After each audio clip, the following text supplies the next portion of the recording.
التحيات لله والصلوات والطيبات. السلام عليك أيها النبي ورحمة الله وبركاته. السلام علينا وعلى عباد الله الصالحين.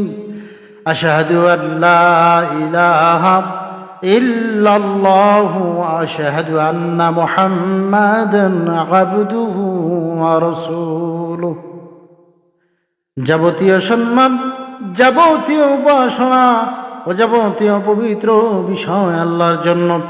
হে নবী, আপনার উপরে শান্তি বর্ষিত হোক এবং আপনার অনুগ্রহ সমৃদ্ধি নাজিল হোক। শান্তি বর্ষিত হোক আমাদের উপরে ও আল্লাহর সৎ কর্মশীল বান্দাদের উপরে। আমি সাক্ষ্য দিচ্ছি যে আল্লাহ ব্যতীত কোনো উপাস্য নেই এবং আমি সাক্ষ্য দিচ্ছি যে মুহাম্মদ সাল্লাল্লাহু আলাইহি ওয়াসাল্লাম তার বান্দা ও রাসূল। আমাদের চ্যানেলটি ভালো লাগলে অবশ্যই লাইক, কমেন্টস এবং শেয়ার করে সবাইকে জানিয়ে দিবেন।